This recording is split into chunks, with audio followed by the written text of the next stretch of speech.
What up, Buckeye Nation? Welcome to the Scoop. Got a big show planned for you guys. A lot of things happening in Buckeye Nation right now on the recruiting trail. Getting ready for a big game. All type of things going on. We got the intel here. We got some inside info about Legend Bay, man. What's going on there? What's going on with the Chris Henry Jr. recruitment? It's all over the place. People saying this, people saying that. We'll dive into that a little bit tonight. And obviously on Saturday, big time game coming up. Number one, Ohio State against number two, Indiana. We're going to dive into that a little bit tonight as well. But first, you guys know what to do. You guys have been doing awesome at this. Hit that like button for me if you could. Hit the subscribe button as well. Go on over to Apple Podcast. Hit the like over there. And you know where you can get this information a little bit sooner than on this video here, and that is on the Scoop message board, guys. If you're not on that thing, go over there, sign up for it. A lot of good info over there. Super chats are open as well. They go to our Pay It Forward, help out the veterans who help us out so much every single day. Without further ado, got to bring in my good friend Nevada to break down all this crazy drama. Nevada, should we just get rid of Ohio State football, or what are you thinking? Man, it's so funny because I'm not surprised by much anymore. But like yesterday, I'm getting ready for a really uneventful signing day. You know what I'm saying? I'm just kind of thinking we'll just sit back. The letters of intent will kind of stream in. We'll kind of check the boxes. We'll do the thing, and we'll kind of move along. And then all heck broke loose. Just all sorts of pandemonium and guys flipping and stopping and not going and whatever it is.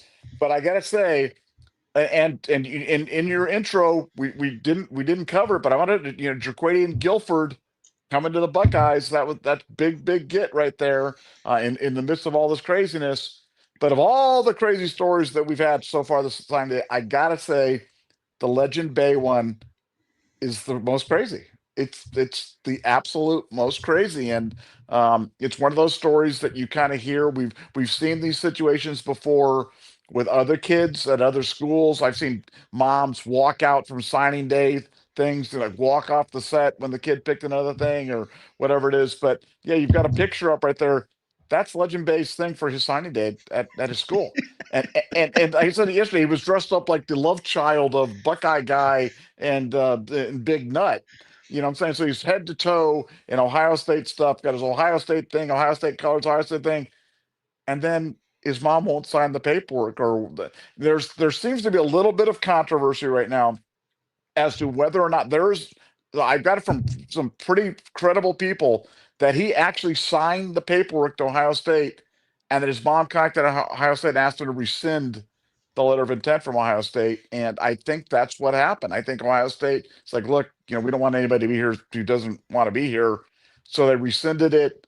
Legend then goes and signs with Tennessee under crazy duress. And then today, Legend goes on and puts out a post on X, which is quickly deleted. But it basically, you can read it there on the thing, but it basically says, my brother has my account and they won't let me have access to it because I won't sign to the school with him that him and my mother want. And then that post got deleted. So it's literally like Legends in a hostage situation right now. So I'm thinking that we need to mobilize the Devon SWAT team and just go out there and rescue Devon, man. You know what I'm saying? Rescue Legend with Devon. You can have Devon. You can have your little dog. What's your dog's Yes. name? Freaky, Tinker. Tinker, Tinker. Tinker the dog. Tinker the dog and Devon can get on the road and head out there and save Legend Bay. But here's the good news, guys. For in all the craziness, I actually think he's going to flip back to Ohio State, and he turns 18 in 2.5 weeks, 3 weeks, and at that point in time, does not need anybody's counter signature to go. And I think that there's a lot of pressure from inside of Tennessee now. Tennessee boosters to saying to Tennessee, let him out of his LOI. Kid obviously doesn't want to be here. Let him out of his LOI. But if that doesn't happen, I'm predicting that he will transfer to Ohio State in the first portal window once he turns 18, doesn't need a counter signature in terms of doing it. But an absolutely wild story with Legend Bay. And I don't know if you wanted to jump in there or Tinker wanted to say anything or anything like that, but that's what I got on Legend Bay. Yeah, as a matter of fact, Matt, I have a little bit of experience in going and rescuing people. I used to work for a ministry, and my job duties were to go find teenagers that were stuck in drug addiction and go into where they were and physically pull them out of the home for the parents. So that was a fun thing I had to do. It's a little bit more serious, but we could reverse the roles, and that's what it's looking like here. A lot of people Wait, wait, thinking wait, wait, these wait, wait, posts. wait, wait a second, Devin. So you were like that guy on like the Maury show or something like that with a kid and scare straight. Did you wear like the little hat and like the drill instructor and like yell at the kids and pull them out of there or anything else like that? No, no, no, no, no, no, no. It was Did the you have nice, did sweet. It was did the nice, did sweet approach. did you have a special uniform or anything? Did you carry like a pitchfork or anything like that? Nothing Nah, like that. nah, Oh I didn't man. carry a pitchfork. I mean, I had a couple people with me, but the cops came. The cops came with me, so that was helpful. That helped intrigue people to let this kid out of your house. But like I said, I still got some connects. So I can make some phone calls. But literally, that's what you said. This whole situation. It's so unbelievable, Nevada, that a lot of people are trying to say Legend Bay's Twitter account got hacked because he also put this out. When you look this, I mean, this is supposed to be Coach Locke and Ryan Day, says we have our back. Legend Bay posted that himself. So a lot of people are saying that, but you nailed it, man. Yesterday, he turned in his letter of intent with Ohio State, but because he was only 17, Ohio State couldn't accept it. And his mom would not sign off on it. And it was a big ordeal. Like inside of the high school, the coaches were on his side. Okay. And then the mom came in, pulled him to the side for an hour, took him away from everybody. And by the time they come back, the letter of intent was into Tennessee already. And now it's being said that it's not even his signature on the letter of intent for Tennessee. That's kind of what's happening right now. That's the last thing I read. That's the last thing I heard. So this is turning kind of crazy. And honestly, Mike Roach put out a thing that says, "Yo, Legend Bay, the second that he gets the opportunity, he is flipping back to Ohio State. It's happening." Like you got multiple sources reporting this now that the second that Legend Bay gets the opportunity, he is going to be a Buckeye. So this is wild to me. It's insane that that's why it's so easy to believe that his Twitter got hacked because it's like this doesn't even sound believable. Like your kid wants to go there, and it's not even the mom reportedly. Supposedly, the brother is in charge of his social media accounts too, allegedly. And his brother and parents allegedly keep deleting these things that he is posting. But it's quite obvious yesterday, decked out in Ohio State gear, did an interview Wednesday morning that said, I am totally locked in with the Buckeyes. I don't care Brian Hartline left. I'm a Buckeye. I'm locked in, was super excited, stoked about it. Ohio State fully expected him to sign inside the Woody. They were like, no, we're not worried about this at all. The kid's a Buckeye. Everything's going to be fine. And then the tables just got flipped and turned.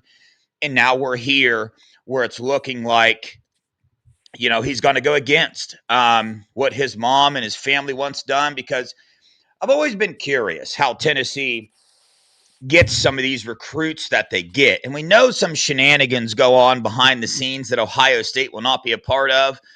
But I think this really sheds some light to how the recruiting industry is. And it's just like, man, look how much pressure do you think Tennessee is putting on his mom and his family members for their family to do this to their own child? That sounds like a lot of pressure is being applied from somewhere over something is what it sounds like to me. This whole thing is wild. It's just one of the negative parts about NIL and about where this recruiting industry has went. This is one of the downfalls. This is why the clearinghouse was put in place in CSC, which is clearly, obviously, absolutely irrelevant at this point in time. But anything to add to that, Nevada?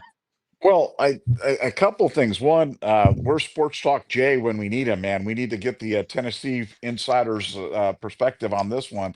Oh Secondly, yeah. this is such a weird story because he's not a Tennessee kid, right? They don't live in Tennessee. This is a Texas kid.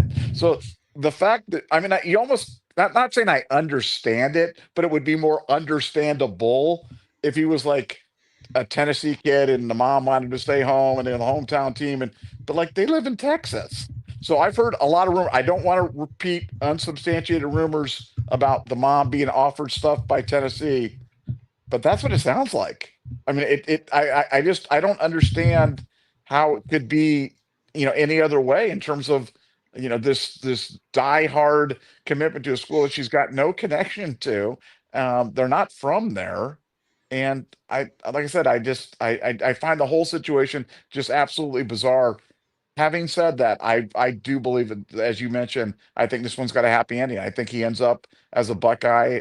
That's generally how these stories work on the stuff. The parents generally at some point realize, what am I doing?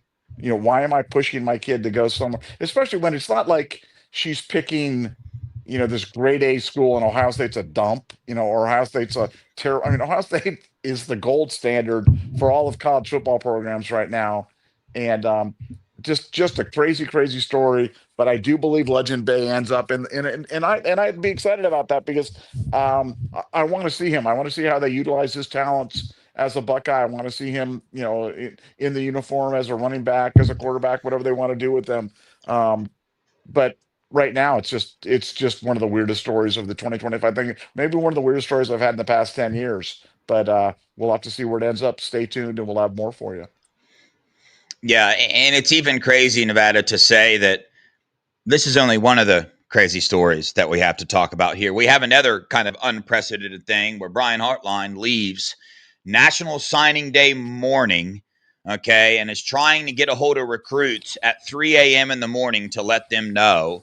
And now we wind up in this situation. But here we go. I do want to say this. Jaquaden Guilford still hasn't turned in the paperwork officially, but he did repost his commitment to Ohio State. Number one player in Indiana. Dude is a unit. Dude's a big time, really rose in the rankings from number like 500 and something to the number 132 player nationally. He could possibly make an impact here. It was Chris Henry and him we were waiting on. In my mind, if we sign one of these guys, I'm going to be a lot of relief is going to come over me. And that's exactly what happened. This cat has the potential to make an impact. As soon as he gets here, that's the type of player he is. 6'2", 190 pounds already. Just a big time football player. Go watch his senior film and you will see that he plays some serious football, man. But we're on to the Chris Henry Jr. saga. This goes to a kid that's been committed to us forever, a kid that shut down his recruitment, but also said, everybody always said, hey, as long as Brian Hartline's here, Chris Henry's going to sign here. Then we get to this point in time where Chris Henry still has not signed anywhere. People are reporting it's a done deal. He's gone to Oregon, but still hasn't happened. I haven't seen it anywhere. It could be happening right now, and I don't know it. That wouldn't be the first time it's happened to me on a live show. But it first started off with, hey, man, Ohio State didn't get a hold of Chris Henry Jr. early enough. He was blindsided when he showed up because he committed to Ohio State the morning at Mater Dei on the announcement. They announced him going to Ohio State. He comes back later, tweets out that he's going to try to make a decision. Everybody's saying USC and Texas are involved. Not true. It's an Ohio State, Oregon battle right now. The interesting thing, Nevada, here's the interesting part is that Brian Hartline leaves, right? And his coach is gone. Wide receiver coach is gone. And that's what he tweeted out. Hey, because of coaching changes, man, I don't know the decision I'm going to make now. Well, when you look at the Oregon side, they just lost their director of recruiting personnel. He's now the GM at Kentucky. They just lost their offensive coordinator in Will Stein. He's the head coach of Kentucky now. And they just lost their defensive coordinator, Tosh Lapoy, is now the Cali head coach as well. So, you know, I'm not bashing the kid, but it's just like, to me now, we obviously know what this is about, right? And it's being rumored that Oregon has come in with a $2 million a year offer to sign Chris Henry Jr. And we know Ohio State is just not going to go to those lengths. They want players to come here that want to be Buckeyes. I'm not saying it's over because Chris Henry Jr., a lot of connections to Ohio State, younger brother being recruited hard in the 27 class to play basketball here. Sister plays for Ohio State. And this as well, I can't tell you how many Buckeye fans I've seen wearing number 15 Henry Ohio State jerseys. I'm curious about it. if he signs with Oregon, does he have to return any money for all those Ohio State Chris Henry jerseys? What's going on here, Nevada? You got any intake or Well, intel on well, this? yeah, yeah.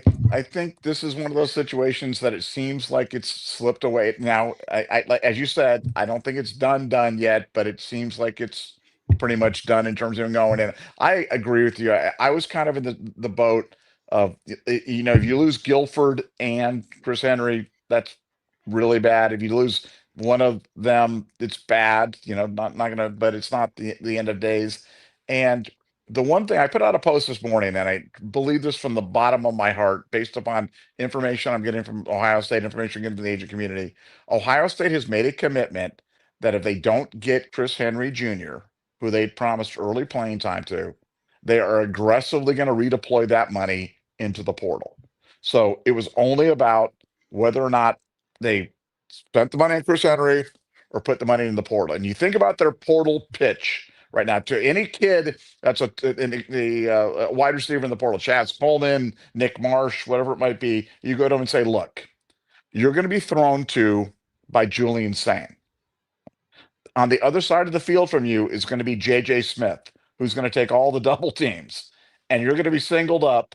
And the last guy that was up there was Carnell Tate, and he went first round to the league. You know what I'm saying? So it's an easy sell for Ohio State, and Ohio State is committed to going to the portal. Why, you ask? Are they going to the portal? Does this mean they don't have faith in the wide receivers on the current roster? I think it's more emblematic of Ohio State believes that 2026 is another national championship or bust type of year, and they want to make it unfair. They want to, they're Ryan Day is absolutely committed to being ruthless in terms of upgrading his team any way he can. And if there are elite, proven wide receivers in the portal, Ohio State's going to go after them. And you're right. What I'm hearing is Ohio State's offering, and the deal with Chris Henry Jr. has always been $1 million, which is the same amount of money that they paid J.J. Smith as a freshman. Oregon is offering $2 million.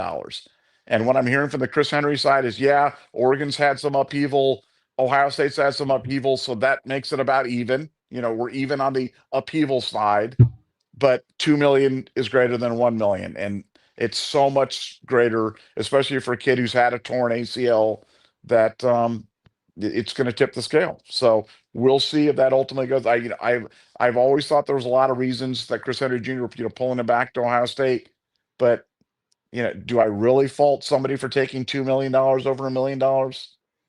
Probably not. That's a lot of money. It's a lot of money for anybody. Certainly, there's no guarantee for Chris Henry Jr.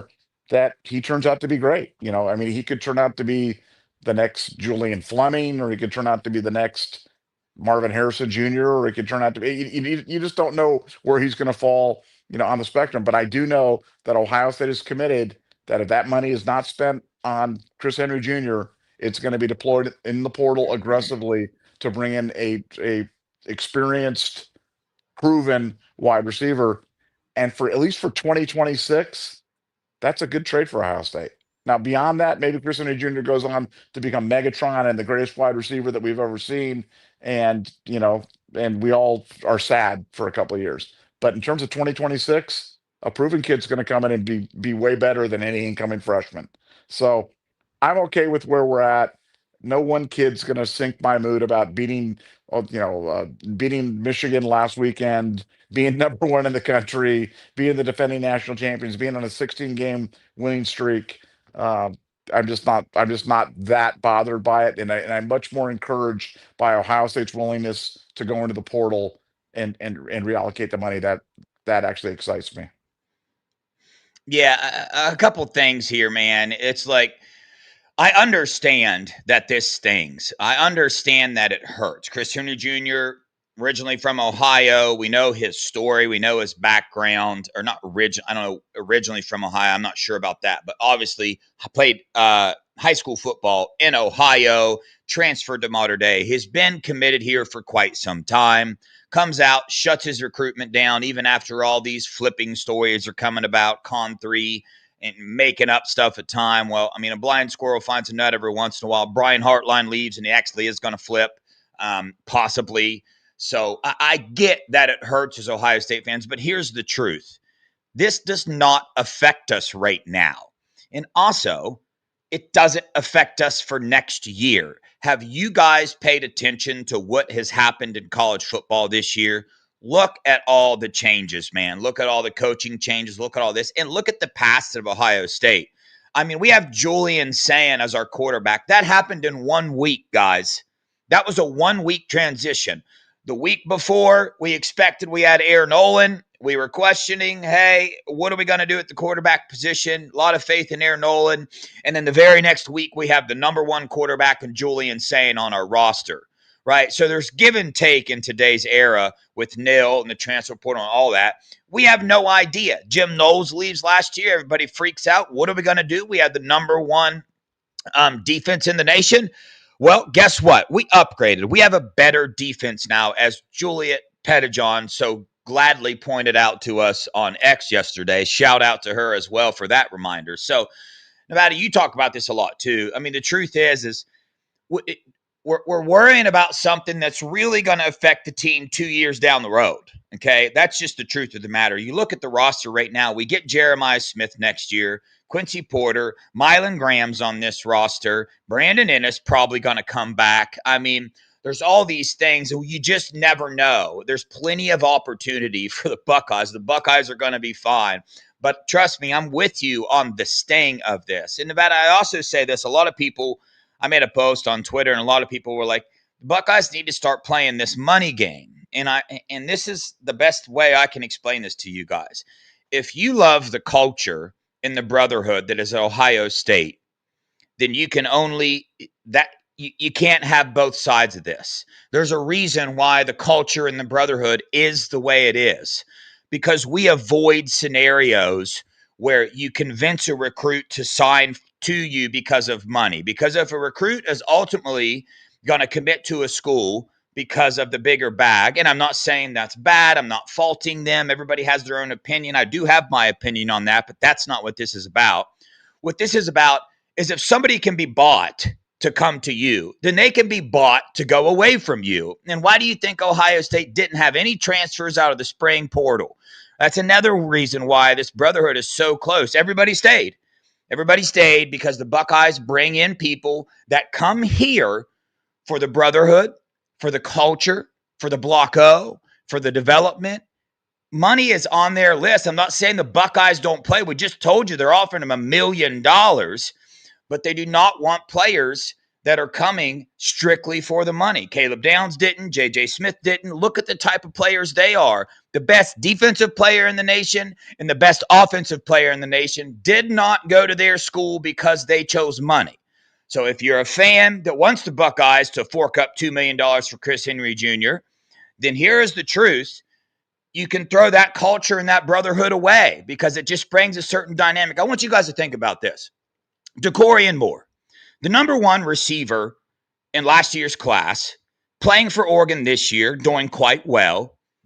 Oregon brings in a receiver that's never played college football at all, and the second he steps on campus, he's making more than DeCorian Moore. How is DeCorian Moore going to take that? How would you take that? You're the number one receiver. You got a whole year of work in. You put it on the field. You killed it. Blood, sweat, and tears on the field. Did really good on the field. Number one wide receiver. And then they bring in a freshman that's never played a snap in his day, and he is making more money than you immediately. Now, there are exceptions to that. The Jeremiah Smiths. That's kind of understandable. But I think we can all agree Chris Henry Jr. is not Jeremiah Smith. He's not. He's not that type of player. I'm not hating on him.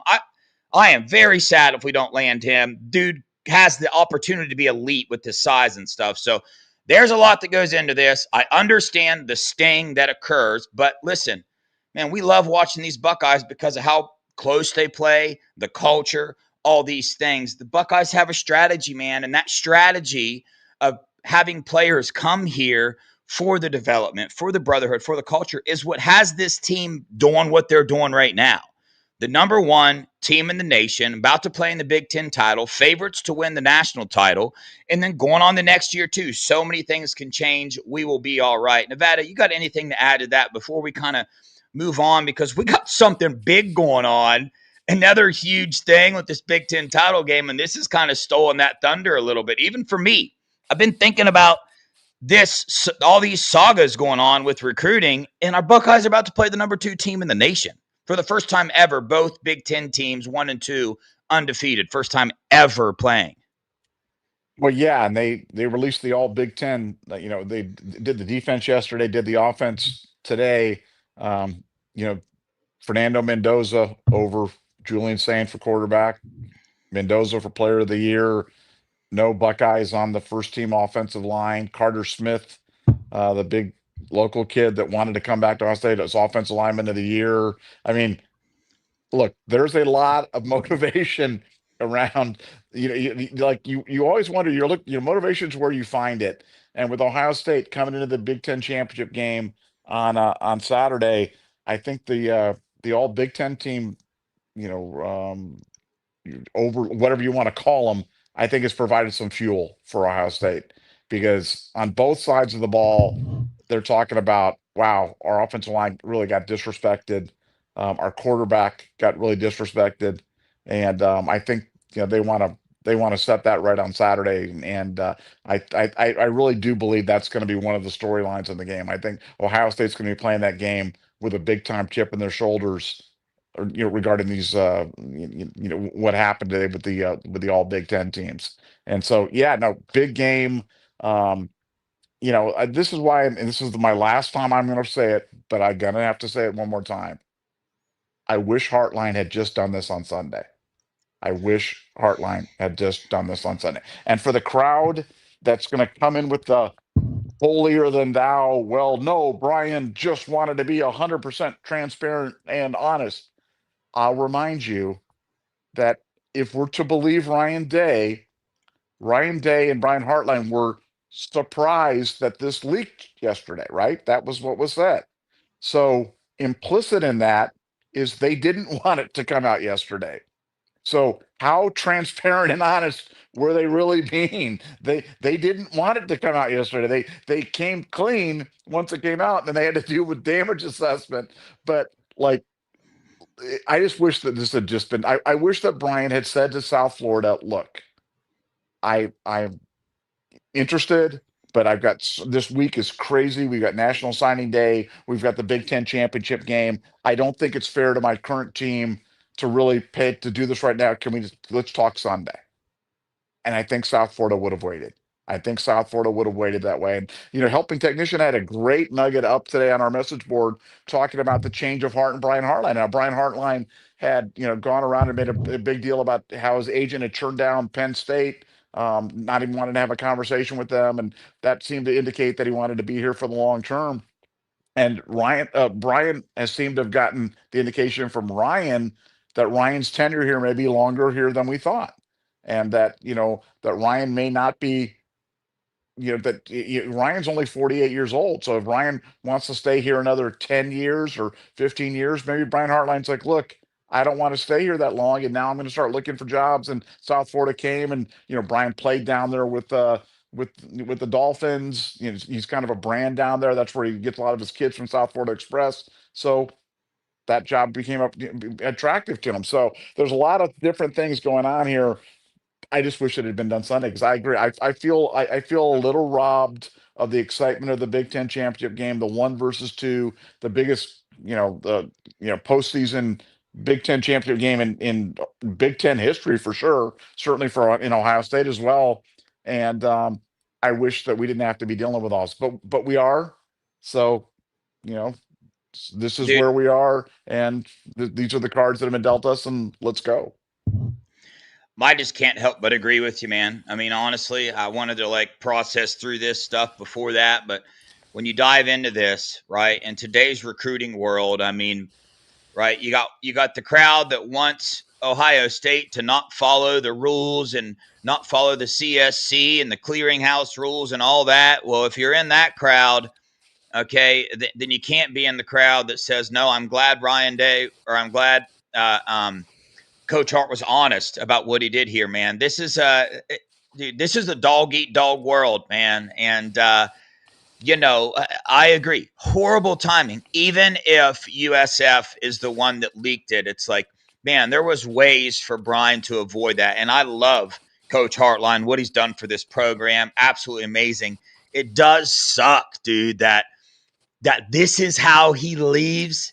This is the last feeling that I get of Brian Hartline being a coach here, is that he does this on the morning of National Signing Day. It sucks for me as a fan because I'm still such a fan, still will be. I'll get over it. I'll get over myself and my thoughts and feelings on the matter. But dude, it's just at the expense of Ohio State. Ohio State is the only one that's going to have to deal with these issues now, and it just sucks, man. I hate it. I hate it. So reading everybody that I read your stuff on the board yesterday, and I was trying to decide, dang, is this how I feel too? Like, because that was there for me, right? And I was just trying so hard to not feel that way because of everything Brian Hartline has done for this program, but dang, bro. I mean, wait a week. Tell Well, USF, well, tell I them, mean, yeah, I will, but if this is leaked, I'm not going to do it or something. I I mean, don't know. Devin, again, keep in mind, he only told them after it leaked. Do you know what I'm saying? Like they only told them when the story. So it wasn't Brian being 100% honest in terms of transparent. Yeah. I just that's a fact. Unless we think Ryan Day lied, and I don't think Ryan. I'm not going to call Ryan Day a liar. I don't think Ryan Day lied about it. I don't think they wanted it out yesterday, so they didn't want to tell him. They just ended up telling them. It'd be like if somebody, your wife asks you a question or finds out something, and then you tell her, "Well, you didn't come clean. You admitted it after Wait. you were told." You know what I'm saying? It's like Yeah. that doesn't count. That's not you don't like. Hey, I get points for honesty. It's like no, I busted you. And now you're telling me it after the fact. I mean, that's kind of what happened, and I think that's where kind of the recruits are at on this thing. So for Ohio State, I just wish it had been done on Sunday. I mean, when Tom Herman did it, he did it on December 16th or whatever it was when he went. And again, as I said last night on my podcast, I don't begrudge Brian Hartline leaving for a job one bit, man. Go be a head coach, go do your thing, go with God, be a successful, go do it, Brian. Just don't do it on signing day. I mean, come on, man. But he did, and here we go. And if we get Guilford and we end up with Nick Marsh or Chaz Coleman or whomever as a wide receiver, you know what? It's fine. It's just fine. And Chris Henry can go on and be amazing at Oregon, and maybe he'll be great. Maybe he won't. And I know I won't care because I just follow the Buckeyes and I wish him well. And maybe he swings back to us. It's a hey, lots of things going on right now on the recruiting thing. But to me, the big news was Bay potentially flipping back, getting Guilford. And as far as I know, as we're sitting here right now at 7:36, Eastern time, I don't believe that Chris Henry Jr. has signed. Yeah, now maybe that could be at 7:38. The dream could be over, but I'm an optimist, and I'm gonna stay optimistic till the bitter end. Yeah, I'm going to as well. I think the longer this goes on, the better for us. That's the way I feel. But you're right, man. I mean, Legend Bay possibly coming back into this class, getting Jaquaden Guilford, and then the other nugget that just got a little bit. I don't think people quite heard you, man. Why did Brian Hartline had a change of heart? Because he had a discussion with Ryan Day, and Ryan Day said, "Hey, I think I'm probably going to be here a little bit longer than what I initially planned." So good news there is that Ryan Day, the head of all this success, the one that makes all these decisions, and part of the reason all these receivers have success is in his scheme because of his quarterback development. You can be a great receiver, but if you don't have a quarterback in the scheme to get you the ball and get you open, good luck with that. So that's another big time part of this. So it's about perspective, guys. But we're on to the Big Ten title game, Nevada. And as you said, this could possibly be for the Heisman as well. Fernando Mendoza already voted best whatever of the year. Kind of laughable to me when you look when he has played defenses that are worth anything. He throws for 62% completion and has to have a Heisman moment because he played so poorly against a team that started a red shirt freshman at quarterback that he had to go down and have his Heisman moment. So a lot in this. Indiana fans talking absolutely crazy. Now, Indiana, really good team. Really good team. They were a really good team last year, too. I feel like we had the same type of talks last year before they came into the horseshoe and got absolutely stomped into the ground, because that's what happened last year. They got stomped into the ground in the horseshoe. It's really hard for me not to remember that. It's really hard for me not to have the same type of feelings that when you stack up both teams as far as football teams and coaching, they look pretty comparable. But when you dive in a little deeper and compare each player, right, to each player, me and Dalton from PFF did that last night, Nevada. These Buckeyes are loaded with first round talent. Indiana is not. I think they're just going to be Ohio State's going to overpower with talent alone. I mean, I don't know, Nevada. Give your initial thoughts on this game.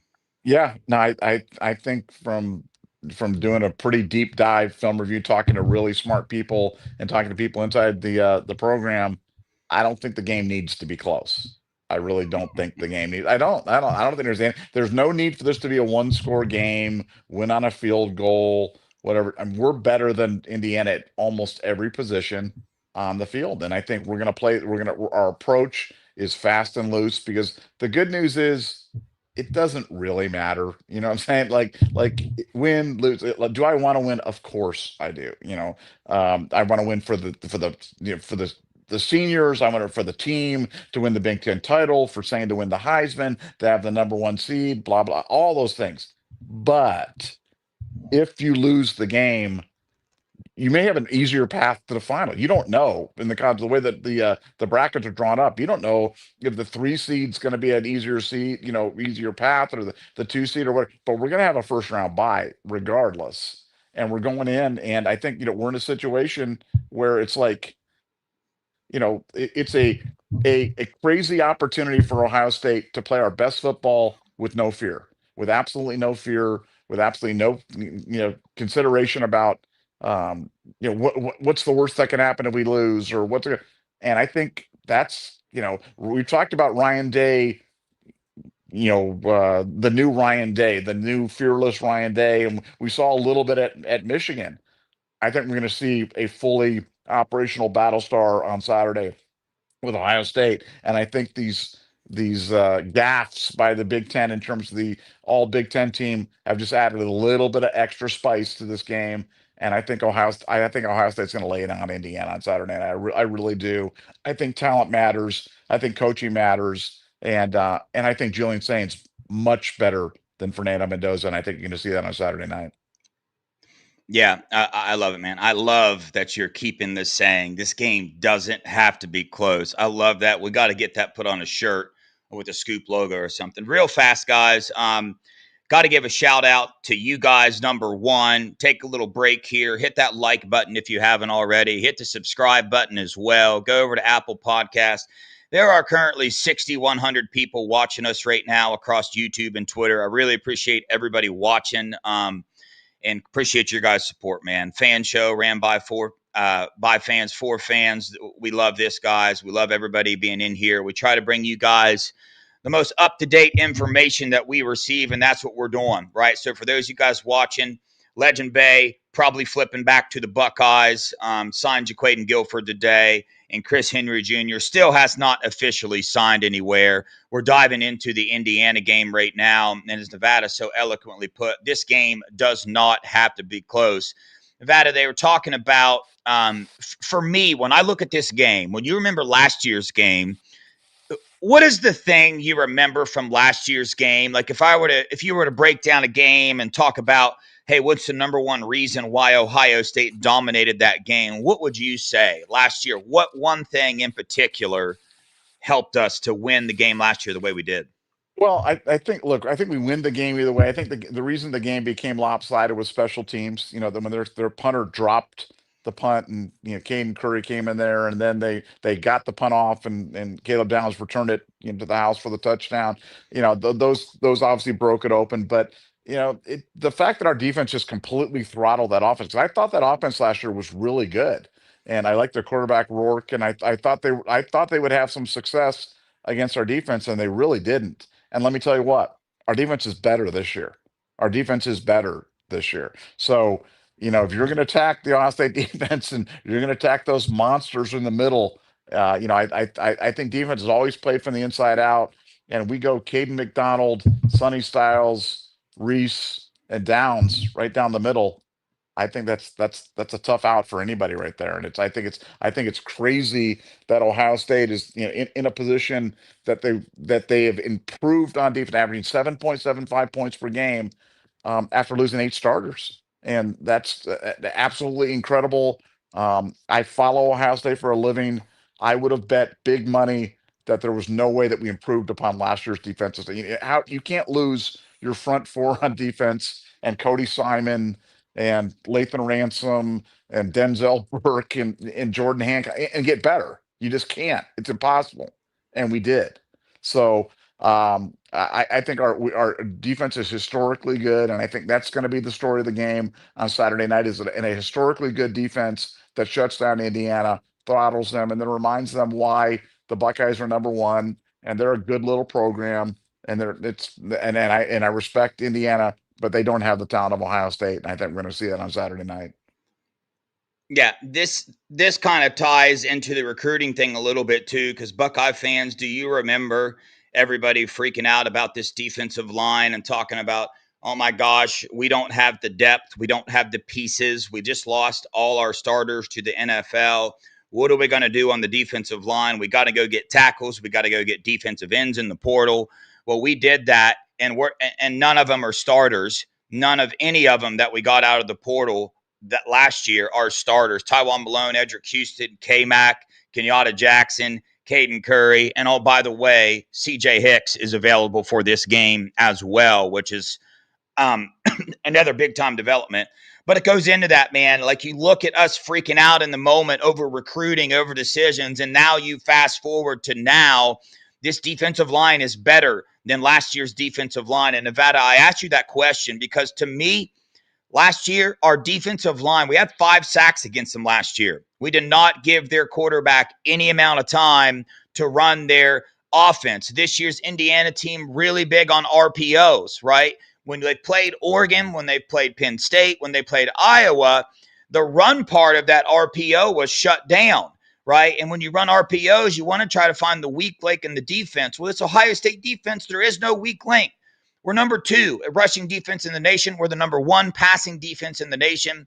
Indiana runs zone a lot for their offense. Julian Sam at the quarterback position with his processing skills, able to see what they're doing pre-snap, make the decision based off movement of defensive players. He's shown to be elite at doing that. We watched the Wisconsin game. Yes, I know he made a mistake in the Michigan game, but to me, I love seeing that. It shows the composure of Julian saying to make that, to throw an interception, the second pass of the game, and then to come out and act like nothing happened. That's why I was such a fan of Will Howard as well, because I think he did it in a similar way, not in the scum game last year, obviously, but in so many other games, the Penn State game. I love the composure that these Ohio State quarterbacks, especially Julian Sain, bring to the table. Back to what I originally talked about, Nevada. I think this front seven is just going to overpower Indiana's offensive line in a way that they are not used to seeing, because we know anytime they have been up against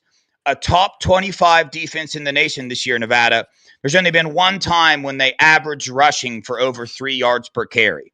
Iowa, Penn State, Oregon, and Wisconsin, all top 25 rush defenses in the nation. In only one of those games did Indiana rush for over 3 yards a carry. So I think they're going to be forced to go to the air. And then that leaves Iggy, Caleb Downs, McLean, Jermaine Matthews, Lorenzo Styles back there. And show me a better secondary. Show me a better secondary, Nevada.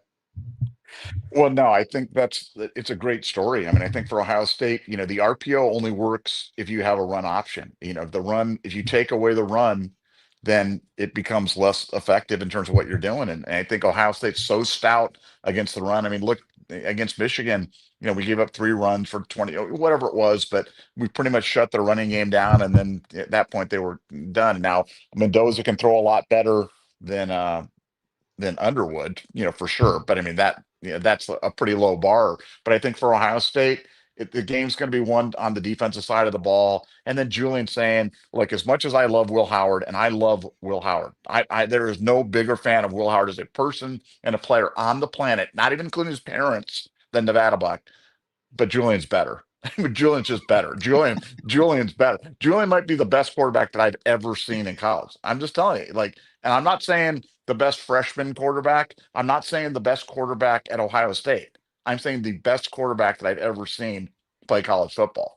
And I think when it'll be borne out in the NFL draft when he goes. He'll be the first pick in the draft. I think he'll be the first pick in the draft, and I think JJ will be the second pick in the draft. So for Ohio State, I think we've got a lot of weapons in here. We've got motivation, and we ain't playing tight in the game. There's no tightness that's going to be in the game. They realize that they don't have anything to lose. They're going to let her rip tater chip.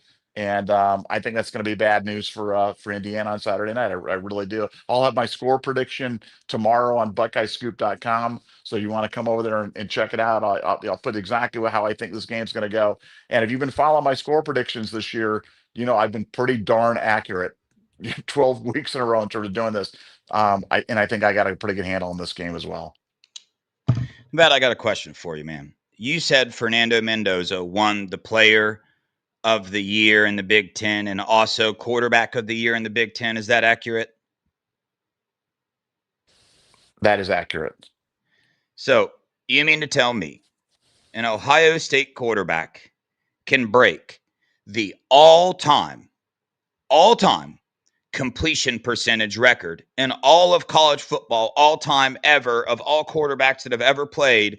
He's thrown more accurately in the regular season than any other quarterback that has ever played college football, and he doesn't get handed the Big Ten Quarterback of the Year award. Is that possible? I mean, what are we doing? Well, they discount him. Everybody wants to discount him because they're like, well, he's got JJ Smith and he's got Carnell Tate. So like this is no big deal that he's kind of got that. And I think people want to look past it, and they talk about him like he's a game manager, like he's Brock Purdy or he's some sort of dink and dunk guy. And I keep pointing, he's third in the nation in yards per attempt. And so this is not, and his deep ball he's the most accurate deep ball. And again, I'm not talking subjectively, I'm talking about objectively. He's the most accurate deep ball thrower in the history of college football. So you're talking about a guy who's completing passes over 20 yards at like an 80% clip. So it's crazy what he's doing. It's crazy what he's done. I think he's a victim of low expectations because I think people just can't believe how good he is. He looks like Howdy Doody out there. He looks like a young Devin if Devin didn't have a beard and didn't have a mustache and was 25 years younger or something like that. That would be, but I mean, it's just crazy. I mean, he does not look the part. You know what I'm saying? He doesn't look the part of the big tough football player. He looks like the kid, mowing the lawn or washing your car or something like that. And I just don't think people are making that connect. And I think Mendoza, they want to give it to an upperclassman because he's a 6-year guy, and they kind of feel like, Julian, I have other years to win it, which I think is totally it's garbage because I agree with you. Mendoza has been mid-doza in any of these games against good defenses, and Julian has been an absolute assassin the entire year. That's why we haven't played any close games because Julian Sayin has not allowed us, he has not put us in a position where we've had to play any close games.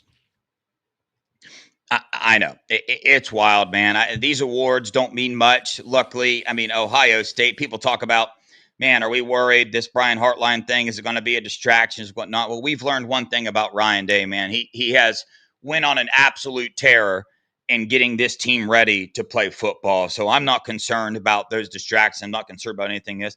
I do want one thing to be known. You compared me and Julian saying a little bit there. He can probably throw a football better than me. Probably. I haven't thrown one for a minute, so I don't want to give it to him. But one thing he cannot do for sure better than me, Nevada, he cannot hit a golf ball as far as I can. It just can't happen. Just can't happen. Well, no one can. No one can hit golf ball first. You're like one of those golf ball hitting machines. I played in a golf tournament one time, one of those tournaments, and they had like one of those air cannons that shot the golf ball or something like that, and you could pay money and use that thing. I'm like, I'm not using the air cannon. I'm using Devin, and I'm just bring Devin out there, and you're going to be my air cannon out there. Just hit the ball. Well, I'm going on Saturday. I haven't golfed in a week. I'm going to golf on Saturday. So let's pray that it goes straight this time. But Nevada, we got a couple super chats lined up here. Let's dive into them a little bit. ATX, Bucky, thank you so much for the $2. What does mom have against Ohio State? Is it about money? I mean, it's hard to know, right? Like the exact facts, but I think you can sit back and look at how the situation is played out. And when you have a kid that wants here's what we know Legend Bay wants to sign with Ohio State badly. That is one thing we know. No, we're not guessing there. I mean, the morning of signing day, decked out in Ohio State gear, his coaches have said, hey, this young man wants to play for Ohio State badly. So, what other reason would a Texas kid's mom and brother have for wanting their son to play for Tennessee? Something we're not talking about their home school or anything. Again, so not that connected to the situation, but reading the tea leaves, I don't know that it goes anywhere else. Nevada, got anything to add to that? Well, again, I will put this in. This is under the category of rumor, but yeah, that's the rumor. That's the rumor is that allegedly there are extra goodies being offered to mom, and that's what's this allegiance change to Tennessee. I do not know that to be true. I feel even a little goofy saying that because I don't know it to be true. But the whole story is so weird that um, it's just weird, and that would make it kind of make sense in terms of some of the weirdness. But it's a weird story, and something's weird's going on, and that's just as likely as anything else. So that's what I got on that one. Yeah, I feel you. A bunch of rumors floating around. I'll say if half the rumors are true, I mean, I think we can point in one direction. I think it's all pretty obvious to everybody. Ro, thank you so much for the 4.99. Nevada another um, told us how his daughter's boyfriend did during the Michigan game, especially when saying through the interception. I'm not sure what that's about, Nevada. You probably Yeah, do. So we okay. we had my daughter's boyfriend was allowed downstairs to watch the game with the family. Oh, An oh. outsider that was allowed. I want you guys to know that he didn't say a word the entire game. He did not say a word. He was warned beforehand to not show any emotion, not show anything, not ask any questions, not do anything like that. He high-fived appropriately when I was high-five going around the room, high-fiving when we scored with on Innis's touchdown, when we scored on Carnell's touchdown, when we got that last drive and got the field goal, a lot of high fives all the way around the room. Did not utter a word the entire time. So I got to give him two thumbs up for that effort right there because he knew he was told, he followed instruction very well, and it was very pleasant, and he did not spoil the moment for me. So Nevada, I don't know if you're aware of this or not, but I'll let you know as you know, I'm not too far off of being a teenager and meeting my girlfriend's dad and whatnot. But you had the kid scared for his life. That's why he was silent. He was scared for his life. I told you that my niece decided to have friends over that showed up around 2 o'clock. And it was quite funny because around 5, they were all in there eating dinner, and I walked in my Ohio State stuff and I said, hey, make sure you kids go home. Tell your parents Ohio State won today. And all of them were like, we love Ohio State so much. And these are 11-year-old girls that probably have never heard the word Ohio State until I can only imagine them watching me go psycho in my house. And they're like, well, I better say I like Ohio State. It was a pretty funny setup we had going on. well, I But got to tell you, yes. just add a little thing to it. My daughter had her roommate with her. My daughter, the hockey player, her roommate is from the Czech Republic, another female hockey player from the Czech Republic, and so she was Yeah. in the house. But they weren't on the same floor, but they were hearing all the yelling going on down there, and I think we frightened poor Julie from the Czech Republic right there. I don't because Nevada was I was going kind of nuts. I was going nuts. I was so happy, man. I didn't remember how happy that made me to beat those cheating scumbags. But I was very happy. But yeah, but the boyfriend was good.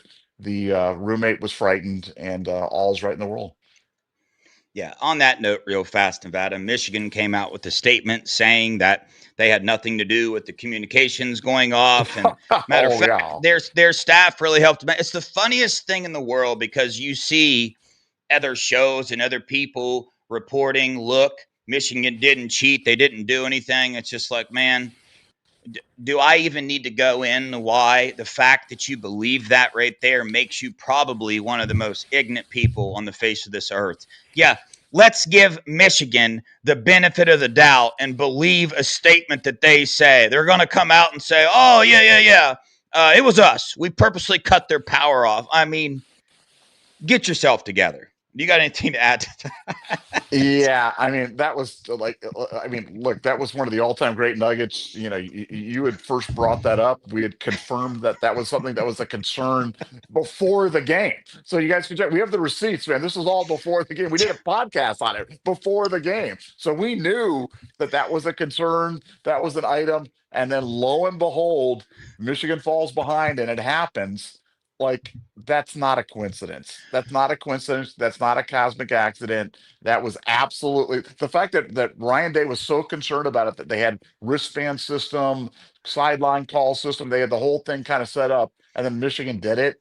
Yeah, I mean, they are the cheat. They are the worst program in all of college sports. They are the biggest. They have a culture of cheating that is just so firmly ingrained in them. But now we took their souls. They have nothing. They lost that game. The Yeah. only thing they had going for them was, hey, we cheated and beat you guys. You know, now they don't have that anymore, and that nothing makes me happier than seeing those guys sad, and that's beautiful. Yeah, it was quite funny watching people's responses to that. But haters gonna hate, man. Haters gonna hate. Hey, OSU man, $1.99. Chance we sign a former OSU wide receiver for wide receiver coach. There's plenty of them out there. Nevada, I'll let you start off with this one. Where do you think Brian Day is going to go here? Well, I think if you look, I always look to, if you want to know where somebody's going, just look where they've been. And I think if you look at his last hires in terms of the stuff that he's done, they've been swinging big on this stuff, and I think that they're going to get, I know for a fact that they've gotten over 100 inquiries from people around the country. The Ohio State wide receiver job, Really? short of being that, is one of the premier jobs in all of sports. It's the glamour position. I mean, Ohio State is everything but if you ask, if you had you gunned your head, Dev, and said, "Hey, what position can only pick one for Ohio State?"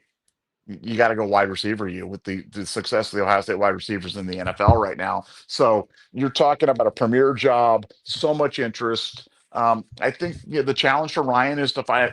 There's so many guys that want to do it, but he needs to make sure they're willing to do the work. That they're at the point in their life where, because a lot of these guys have made a lot of money, and do they want to get in there greasy grimy and be a recruiter? Do they want to go out there and do the things that you need to do to be a successful wide receiver coach? But he's got a lot of literally triple digit inquiries in terms of the job. And I think he'll swing big, and he'll come in with they'll come in with an A+ hire. And if you think of it this way, the Heartline situation, we wanted him to be the OC because it was going to be a situation where we didn't want to lose Brian Hartline. We didn't want to lose Brian Hartline. So we were willing to keep a offensive coordinator that really wasn't qualified to do the job. He wasn't, inexperienced, only 12 games, not saying he's doing a bad job, but he's not an experienced guy in terms of doing it. But we took him anyway because that was his career path. Well, now we're off that. So go get a Chip Kelly or something to be your offensive coordinator, and you hire a hot shot, aggressive, experienced A+ wide receiver coach. Haven't you upgraded? Haven't you upgraded? Because I guarantee we're going to get a better offensive coordinator, and I think we can find a wide receiver coach that can approach the success line Heartline, because we've always recruited great wide receivers to Ohio State. We run a pro style offense, pass first. We get the best quarterbacks in the country, and we have Ryan Day as our head coach. So, not diminishing anything Brian Hartline did, but I think other people, I don't think he's a one of one. I think there are other people that can do at least maybe get up there. Maybe not as perfectly as he did, but get 90% of the way. But if we're 90% of the way there and 200% better offensive coordinator, I think it's an upgrade. So this could be a blessing in disguise. Yeah, it is an interesting situation because you can only have the 10 countable coaches, right? And that can go out and recruit anyway. So, but you only just lost one of them. You lost your offensive coordinator and your wide receiver coach. I mean, and also there's this. I mean, Nevada, about 2 weeks or a week before Ryan Day actually hires somebody, everybody puts out their lists of who's going to be on that. Well, who had Chip Kelly on their super early lists? Who had Matt Patricia on their super early list? I know Buckeye Scoop led the charge in both of those areas of breaking, one of the first to break when those guys were getting hired, and the Brian Hartline to offensive coordinator broke that first as well. But I'm talking about those initial lists. This is where we are in the timeline of making our initial list. Everybody's talking Chip Kelly. I would love that for him to be hired as offensive coordinator, but I'm just saying, don't be surprised, right? If we're going to make our initial lists and all these information, Ryan Day has his own plans, and I'm going to ride with whatever plan he has because so far, I mean, he's turned into Nick Saban like this is the Ohio State era. So I trust Ryan Day with whatever it is. And we don't know what's going to happen, right? When this season's over, what other coaches might go? What other coaches might go with Brian Hartline? What other coaches might get other opportunities? Just trust Ryan Day to fill in those spots where needed. But I want to say one thing on that. I really think it's gonna be a Chip Kelly, Brian Dable, like senior level guy, because that's the kind of level, that's the level higher he went with the Matt Patricia thing. It wasn't promote from within. And for your point about the 10 countable coaches is spot on, but think about it this way: if that's 10 countable, you can have unlimited coaches in terms of on-field coaching, everything else. This is just Mm-hmm. for recruiting. So go to a Chip Kelly, who frankly is not a dynamic recruiter, and go, Chip, Yep. you're going to be the offensive coordinator, and you don't have to recruit. You don't have to recruit. We'll have somebody else be the, we'll have the 10 countable be this guy, this guy, this guy, this guy. But you don't, all you have to do is get in the lab, do your thing. You don't have to go on the road to recruiting. I think for Chip, I think that's the dream scenario. I think recruiting is the thing he likes the least. Game planning is the thing he likes the most. And what do we don't need him to be a recruiter. We don't need our offensive coordinator to be a dynamic recruiter. We just need 10 guys out on the road. No reason it needs to be Chip Kelly. So just my 2 cents.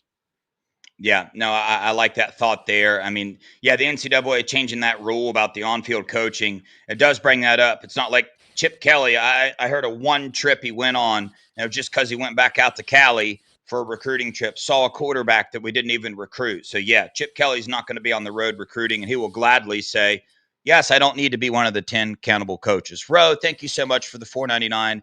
Take out Jeremiah. How does Chris Henry as a recruit stack up against some of the recent Buckeye wideouts? That's interesting, man, because you see around the nation all these.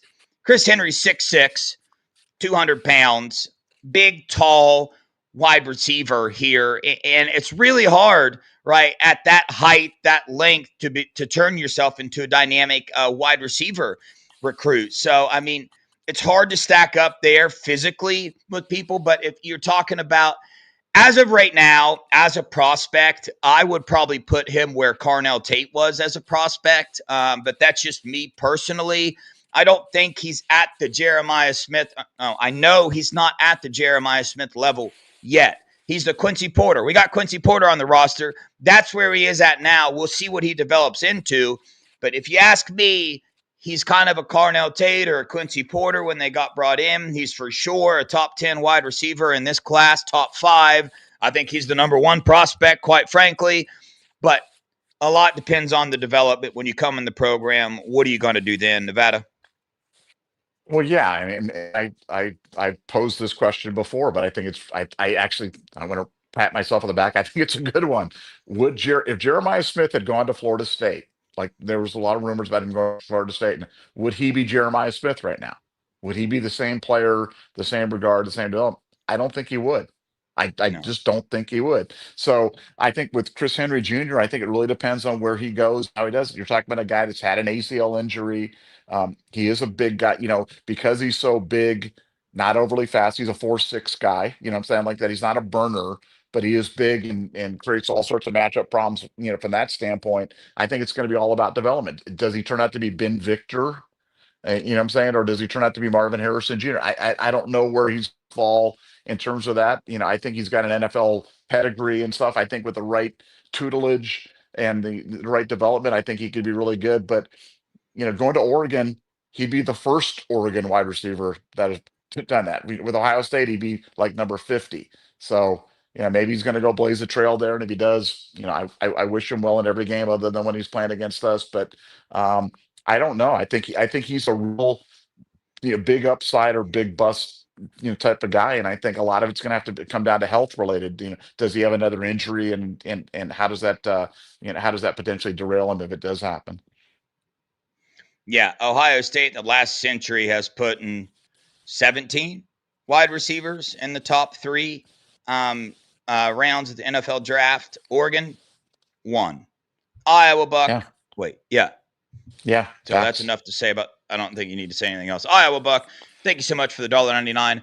I'm more excited about Brock Boyd, so underrated. Yeah, dude. I mean, Chris Henry's taken up so much things here, and along with these recruiting rankings as well, we got Brock Boyd, we got Jaden Ricketts, and we got Jaquaden Guilford in the fold here. Okay, you look at some wide receivers that have come to Ohio State in the past without the huge recruiting pedigrees, the Chris Olaves, the Jackson Smith and Jigbas of the world, higher rated guys, but not the pedigree at which they're playing at now or at which they played at in college football. So I mean, Jaquaden Guilford has that potential for sure to come in here and be that Carnell Tate level type of quarterback.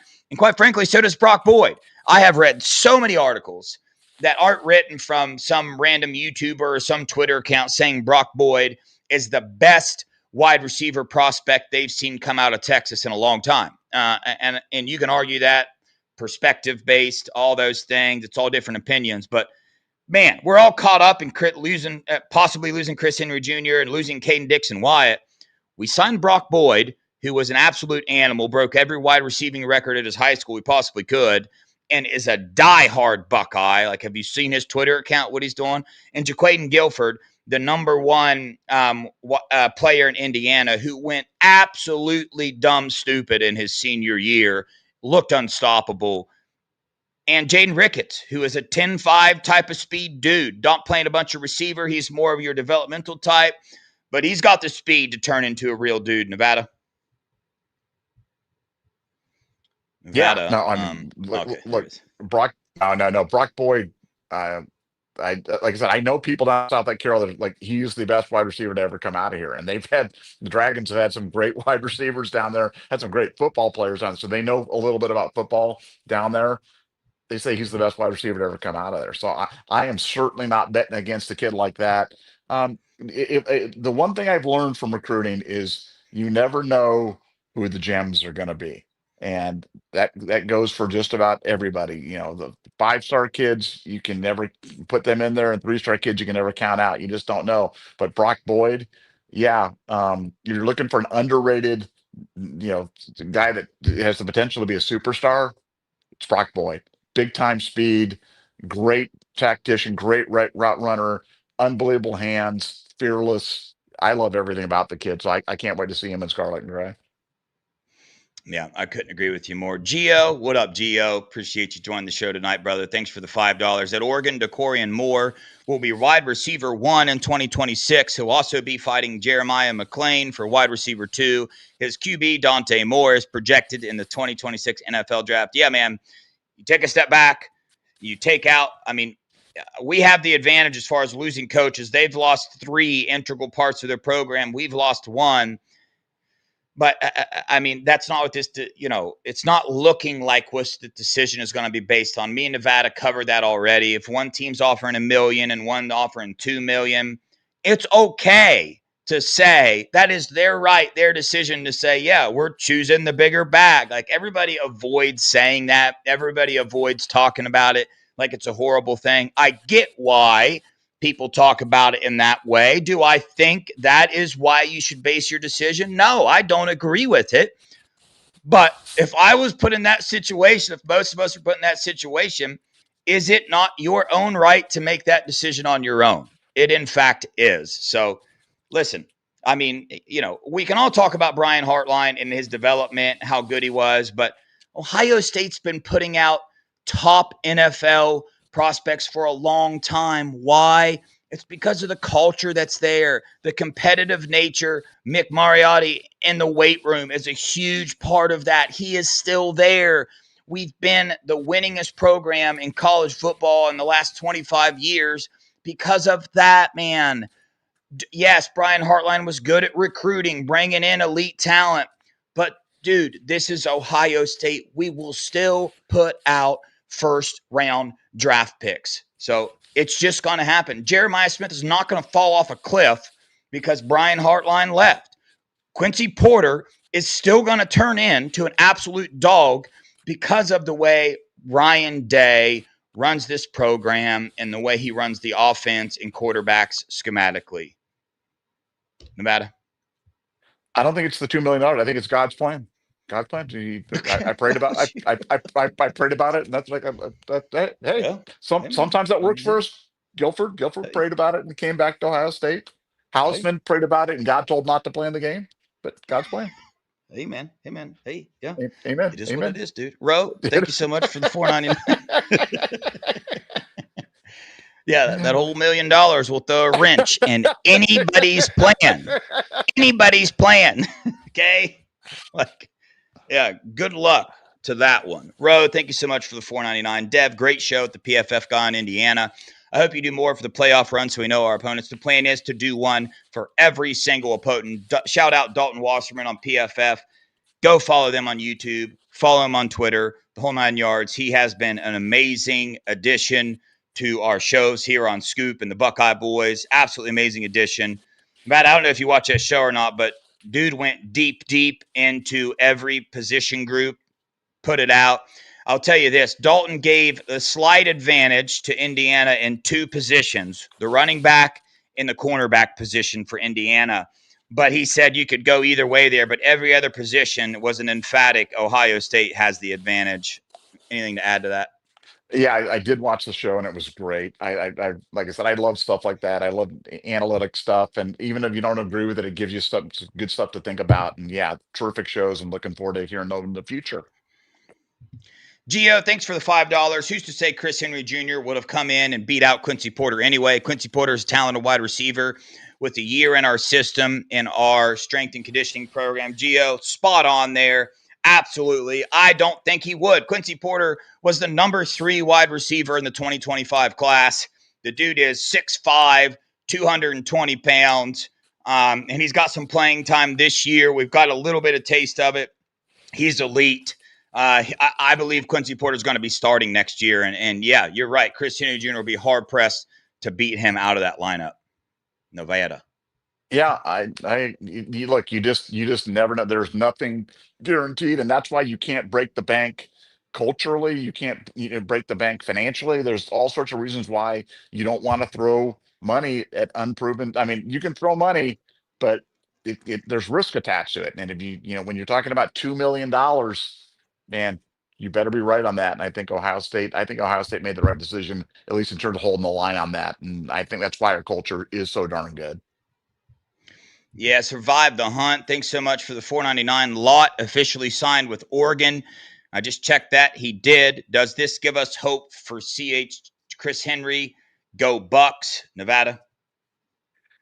I mean, look, I think there's always hope until he signs. You know what I'm saying? Until he signs, there's a reason why he was committed to Ohio State for 3 years. He's got a lot of connections to Ohio State. He said his sister goes here. You know what I'm saying? There's a lot of reasons why he'd want to be with the Buckeyes. And I think until it's signed, it did. So yeah, keep hope alive and monitor the situation. So I guarantee you we'll have updates first and before anybody else. Yeah, we're all over it. Nothing is official yet. I mean, how many times have we already heard official news on this recruitment? So it's not over yet. We'll see. The only thing I'm concerned about right now is that Ohio State's going on this back-to-back run. Again, we're talking about something that's not going to affect the team for 2 years. We'll readdress this situation in 2 years and see how we feel then. I bet you we feel pretty darn good. Mike Green, thanks for the $1.99. Why wouldn't a wide receiver want to come play alongside JJ? $1 million is one reason.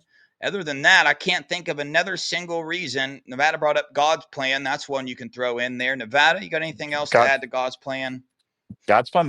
God's plan's pretty important, man. That's like A hundred gotta be percent. number A one. hundred I percent. prayed on it, God's plan. But I mean, yeah, play alongside JJ and be thrown to by Julian Sane, who throws the most catchable, most accurate ball in the history of college football. Yeah, Yeah, that's who I want to be my quarterback. And Oregon doesn't even know who their quarterback's going to be. So yeah, it's I guess money talks, but it's a weird one for sure. it is, man. I just think it's pretty short-sighted, if you ask me. I mean, I don't know. $1 million. Chris Henry signed with Adidas already. Dad played in the NFL. Dude's not hurting for money whatsoever. So I don't know. I don't know the situation. We don't even. He might be a Buckeye. So I'm going to hold off on saying too much. We'll wait and see where he signs. But man, Ohio State looks good, and he would get some playing time as well. Mike Green, thanks for the 99. I love Hines Ward for wide receivers coach Nevada.